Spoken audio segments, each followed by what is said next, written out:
Je souhaite tout d'abord la bienvenue à Lucie Agon, donc, qui était la suivante de liste, qui a accepté d'être conseillère municipale et donc qui nous rejoint ce soir pour terminer le mandat. Donc bon, tu as vu, l'ordre du jour est court, mais c'est pas habituel. Hein. N'y voit pas. Bien, allez, je vais faire l'appel. Maslow Laurent est là, Marie-Josée Trott est là, Gilles Brossi, Annie Martin a donné pouvoir à Marie-Josée Trott, Bernard Vessière, je l'ai vu, Marie-Christine Bon aussi, Didier Jonchère est là, Carole Lair aussi, Roch Ménès est là, Daniel Pironi est là, Jean-Jacques Givry aussi, Valérie... Jean-Jacques, tu as un pouvoir? Oui. Oui, pardon. Non, mais j'y viendrai. Valérie Baptiste n'est pas là. Elle a donné pouvoir à Monsieur Brunet. Martine Monceau a donné pouvoir à Carole Lair. Thomas Pambay. Ah, bonsoir, docteur. Claude Lacouture est là. Monsieur 16 est ici. Karine Gesnel a donné pouvoir à Christine Bon. Claude Villarmet n'est pas encore là, on va dire pour l'instant. Monsieur Brunet est là. Colette Ménard a donné pouvoir à Jean-Jacques Givry. Thierry Dabert est ici. Lucie Agon est là.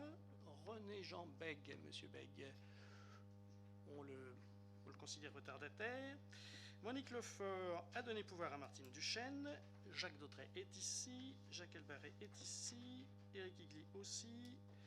Martine Duchesne est là. Et Sylvie Sanazaro a donné pouvoir à monsieur Egli. Bien. Hormis les retardataires, le quorum est atteint et nous pouvons donc commencer. Tout d'abord, je vous remercie d'avoir accepté de mettre une deuxième délib à l'ordre du jour qui concerne l'administration générale, le fait de pouvoir organiser un arbre...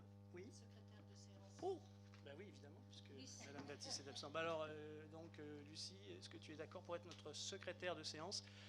Rassure-toi, il n'y a rien à faire. Tu as juste à dire oui. Tu as juste à dire oui, par contre, et c'est la seule mission qui t'incombe. Merci beaucoup. Donc,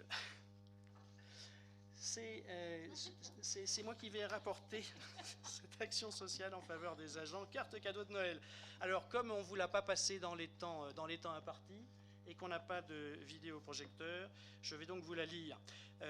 Le contexte est le suivant. Nous avions encore l'année dernière une amicale du personnel, donc à qui nous avions donné une subvention et qui, un peu comme chaque année, enfin sauf que l'année dernière c'était un peu supérieur aux années d'avant, pour des rattrapages, notamment en termes de chèques vacances. Et du coup, cette année, nous risquions de nous retrouver finalement sans arbre de Noël. Et donc est arrivée cette délib qui coûtera moins cher que la subvention que nous avions donnée l'an passé à l'amicale, et qui, puisque en fait nous avons réduit l'âge. Bon, on a mis un âge à 10 ans, moi, je me suis dit que bon, pour faire quelque chose un petit peu à l'arrache en quelque sorte, 10 ans c'est l'école primaire, voilà. Avant nous étions à 15 ans et donc c'est un budget qui représente à peu de choses près 2000 €, je vous la lis. La délib, je vous passe les articles de loi. Habituellement, à l'occasion des fêtes de fin d'année, la commune laissait le soin à l'amicale du personnel d'organiser l'arbre de Noël des enfants des agents. Pour que chacun puisse trouver un cadeau sous l'arbre, une carte cadeau était remise aux agents ayant des enfants, et pour que la fête soit réussie, un spectacle suivi d'un goûter était offert en attendant l'arrivée du Père Noël. Or, depuis le départ de sa présidente il y a un an, l'amicale a cessé toute activité et par là même n'a pas demandé de subvention. Afin de continuer à offrir aux agents et à leurs enfants une fête de Noël, il appartient à la commune de reprendre l'initiative et de l'organiser elle-même. Pour ce faire, au-delà du spectacle et du goûter, le conseil municipal doit délibérer sur la valeur faciale des cartes cadeaux et sur leurs conditions d'octroi. Il est proposé un montant de 40 € par carte cadeau pour les enfants des agents jusqu'à l'âge de 10 ans. Donc voilà, à titre informatif, il y a environ 50 enfants. Et la raison pour laquelle cette délib a été mise dans l'urgence, c'est tout simplement que pour que les parents aient le temps d'acheter des cadeaux qui seront mis sous l'arbre de Noël, c'était mieux de la voter maintenant que de la voter au prochain conseil qui risque d'être fin novembre, début décembre, donc ça aurait été là du coup un peu tendu. Il est demandé au conseil de débattre et décider. Voilà, donc je vous soumets cette délib en vous remerciant encore une fois donc de l'avoir acceptée par mail et sans passer par une commission. Je je vous écoute si vous avez des interventions. Monsieur Elbarret. Oui, monsieur le maire, est-ce que vous pouvez nous rappeler quel était le montant de la subvention? Alors, oui, double question. Les montants, puisque... Alors, c'est dommage qu'Annie ne soit pas là, sinon... Je me souviens qu'il y a 2 ans, nous donnions de l'ordre de 4 000 € à l'amicale. Mais il y a une année où on s'était pas compris par rapport à des chèques vacances, et on avait fait un rattrapage l'année suivante en leur donnant 8 000 €, donc en 2018, ces 8 000 € étant censés rattraper, hein, sous toute réserve, hein, 2 fois 2 000 de chèques vacances. Donc en fait, ils auraient dû avoir 6 000, ils n'avaient eu que 4 000, et donc l'année dernière, donc on leur avait donné 8 000 €. Voilà. Les chèques vacances, À vérifier. Hein. Les chèques vacances existent toujours. Non. Et non, ils étaient gérés par l'amicale. Donc ils ont perdu les chèques vacances. Ah ben, ils n'ont pas perdu, ils n'ont plus personne pour les demander. Nous, de notre propre chef, c'est la raison pour laquelle on organise cet arbre de Noël, pour essayer de remotiver les agents et qu'ils refassent une amicale. Non, mais l'employeur, qui est la mairie, peut lui-même gérer les chèques vacances s'il y a défaillance de l'amicale. C'est ce qu'on va devoir faire, puisqu'il n'y a plus d'amicale. Oui, mais quand on dit ils ont perdu, personne ne s'est occupé de les ressolliciter, ces chèques. Donc c'est pas un avantage, c'est pas comme des chèques restaurants, ça tombe pas automatiquement. Il faut une structure pour le porter.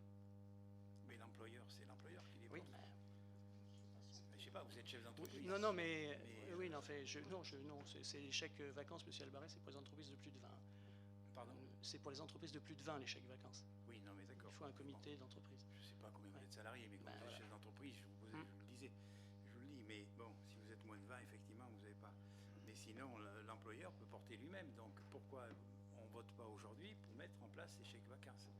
Parce que c'est pas à l'ordre du jour, tout simplement. On ne peut pas voter comme ça une délib qui n'est pas à l'ordre du jour. Mais voilà, donc d'ici le prochain conseil, je verrai. Mais le problème, c'est que je verrai, mais avec qui? Nous n'avons plus. On a comme interlocuteur la FSU, le syndicat, mais ce n'est pas le syndicat qui gère ces actions. Le souci, encore une fois, c'est l'interlocuteur qui n'existe plus. C'est que l'employeur tout seul peut mettre les chèques vacances. Il n'est pas obligé d'avoir une structure du personnel à côté. Mais attendez, monsieur Elbarret, ça c'est vous qui le dites, pardonnez-moi, mais il faudra qu'on le vérifie. On ne peut pas faire les choses comme ça. J'ai fait du social en entreprise pendant 20 ans. En entreprise, oui, mais dans le public, c'est pas tout à fait pareil. Donc je prends note de votre remarque, qui est une intervention de cette délibération, mais qui ne sera pas évidemment par du vote, puisque la délib, c'est... alors, j'ai 2 retardataires qui sont arrivés. Est-ce que j'ai fait ma feuille d'absence? Présence. Ok, bien noté. Est-ce qu'il y a d'autres interventions? Oui, monsieur Dautrey. Oui, moi je trouve que d'avoir fixé une limite d'âge à 10 ans, moi je trouve que c'est quand même un petit peu bas quand même. Parce que 11 ans, 12 ans, on est toujours quand même encore des gros bébés. Hein. Voilà. Ouais. Oui, on peut. Ouais, il n'y a pas d'âge pour recevoir des cadeaux de Noël.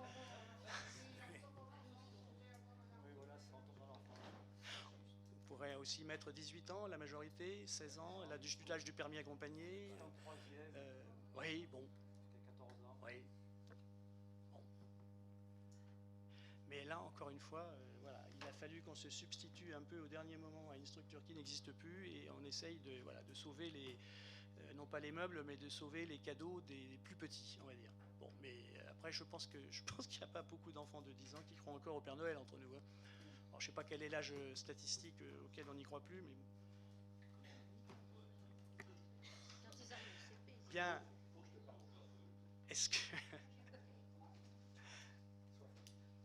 Est-ce qu'il y a d'autres interventions sur cette délibération? Il n'y en a plus? Avec le son, s'il vous plaît. S'il te plaît, Thomas. Non, moi, la question que je voulais poser, c'est est-ce que dans l'amicale du personnel, on voit poindre des gens qui seraient capables de repiloter justement l'amicale? Non, c'est ça le problème. C'est qu'il n'y a pas de volontaire. On parlait de l'amicale du personnel qui a disparu, Claude, l'année dernière. Donc non, pour l'instant, il n'y a pas de volontaire. Mais justement, l'idée qui est indirecte derrière cette délib, c'est que quand les agents emmèneront leurs enfants chercher leur cadeau de Noël ici, eh bien qu'on en profite pour essayer de les remotiver en disant, bah, vous voyez, c'est sympa, si à minima ce travail d'organiser un arbre de Noël, c'est quand même pas grand-chose par an. Et voilà, et peut-être trouver quelques bénévoles pour ce faire. Avec le son, Claude, avec le son. Oui. Oui. Et je vais même vous donner la date. Voilà.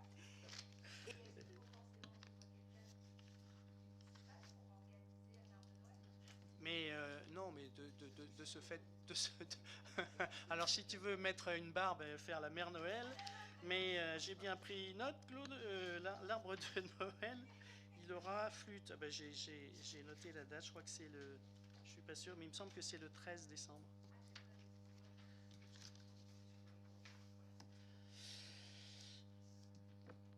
Bien, s'il n'y a pas d'autres informations, je vous propose de passer au vote. Alors, qui est contre ? Qui s'abstient? Unanimité, je vous remercie. Bien, alors nous passons à l'urbanisme. Et c'est moi qui vais rapporter. C'est moi qui vais rapporter pour vous dire la chose suivante.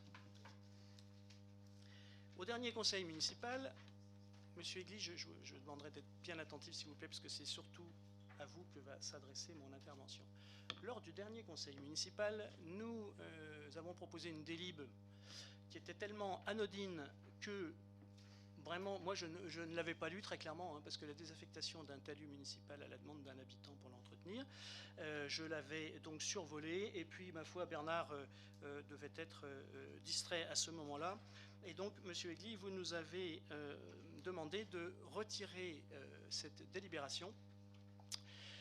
Pour la raison suivante, que ce terrain donc serait la propriété de Maître Martin, et là je cite vos propos, notaire de la commune, votre voisin, Monsieur Masselot, peut-être veut-il se faire une sortie par le haut, je vous demande de retirer cette délibération. Alors, je vous avoue que j'ai été interloqué, stupéfait. Alors, donc Bernard, bon, donc de bonne foi, effectivement, alors là j'ai retiré cette délibération.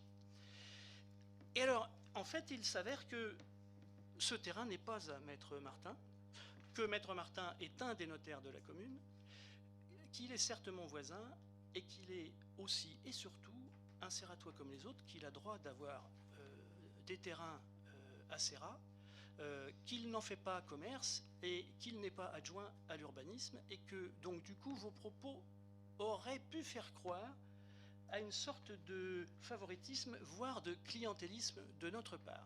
Donc, raison pour laquelle, alors vraiment, du coup, de bonne foi, on ne s'est même pas posé la question avec Bernard, on a retiré cette délibération tout de suite. Or, il s'avère donc que ce terrain appartient à Monsieur Buisson.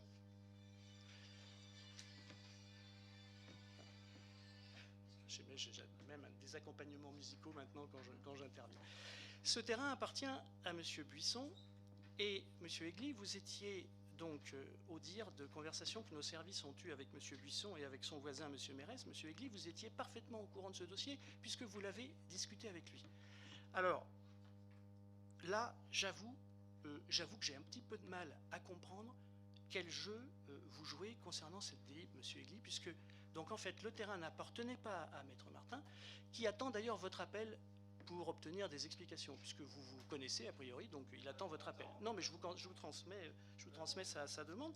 Donc, écoutez, Monsieur Egli, moi je ne comprends pas comment quelque chose d'aussi anodin a pu se transformer en espèce de pseudo-bombe. Donc, vous nous avez demandé, Monsieur Egli, de retirer cette délibération au précédent conseil. Monsieur Egli, je vous écoute, je retire cette délibération, et cette fois-ci en sachant pourquoi. Je retire cette délibération, Monsieur Egli. Voilà. Et ensuite, nous verrons ce qu'il en adviendra. Et donc, heureusement que finalement, nous avons mis cette délibération sur l'arbre de Noël, parce que finalement, ce conseil n'aurait eu aucune raison d'être. Alors après, j'aurai moi des informations à vous donner au niveau des travaux, etc., si vous en avez, en questions diverses. Je retire cette délibération, Monsieur Egli. Non, mais, Monsieur le maire, on ne s'entend pas là. Vous n'avez aucune raison de retirer cette délibération. J'ai demandé des explications à votre adjoint à l'urbanisme. Il n'a pas semblé satisfaire l'ensemble des conseillers. Et vous avez pris vous-même la décision de retirer la délibération. D'une part, vous n'étiez pas obligé de suivre mon conseil. Il y a des fois, vous n'avez pas suivi mon conseil, ou j'aurais préféré que vous retiriez certaines délibérations, dont acte. Ensuite, vous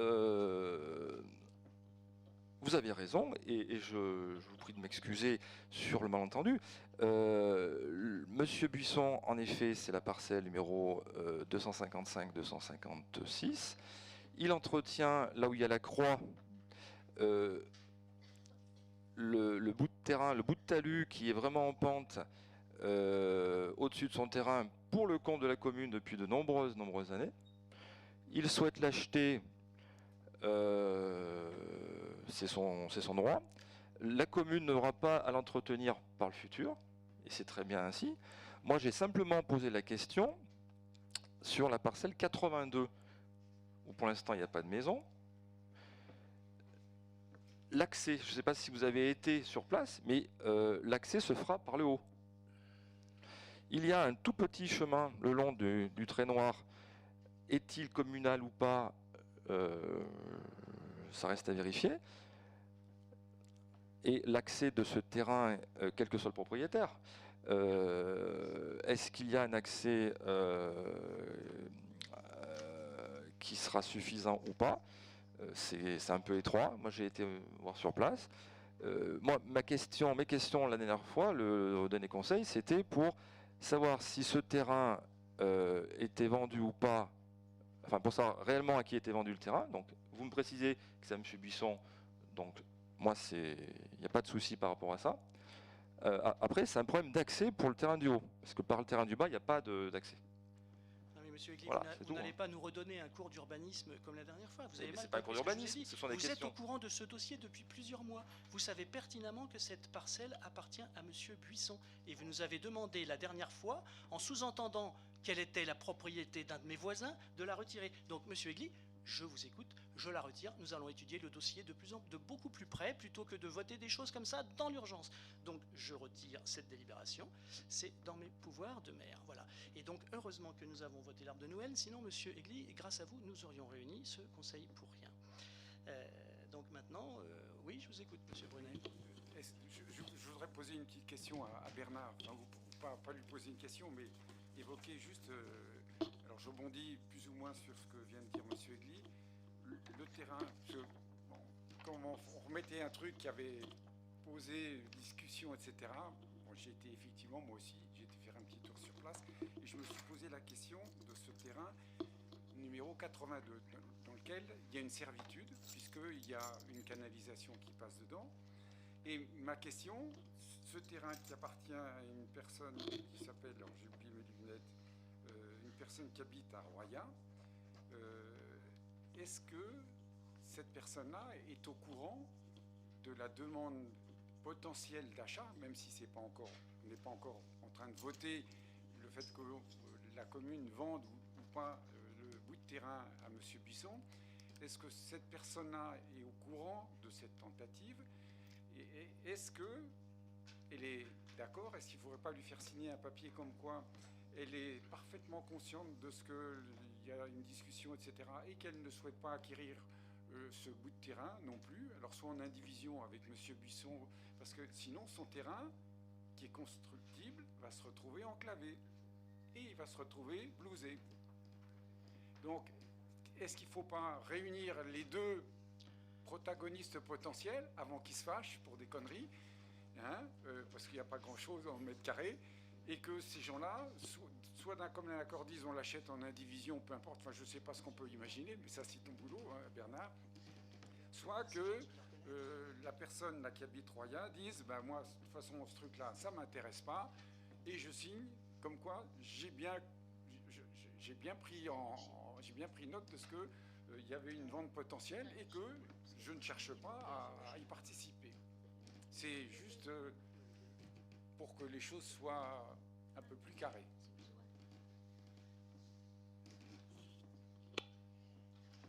Alors, moi, j'ai pas étudié particulièrement ce problème. Il existe dans toutes les communes et partout des terrains qui sont dans des zones constructibles et qui sont enclavés. Donc, ici, il y a du DP, mais il n'est pas effectivement.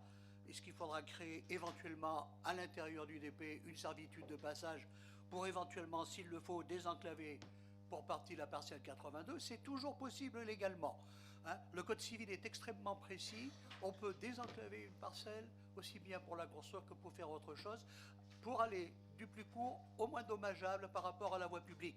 Donc moi, que cette parcelle-là en question soit vendue à la parcelle 255, c'est-à-dire à M. Bisson, ne me dérange en aucune façon, mais effectivement, on peut toujours demander la création d'une servitude au profit de la parcelle 82.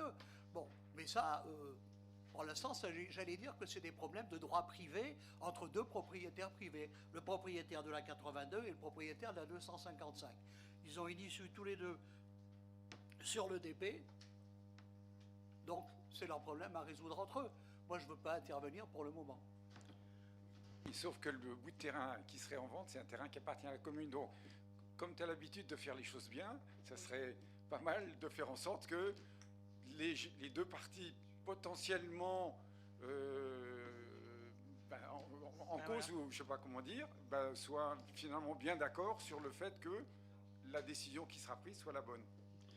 Raison pour laquelle je délaye. Enfin, délaye dans le sens temporise. Voilà. Voilà. Bien, alors on va passer aux questions diverses, si vous voulez bien.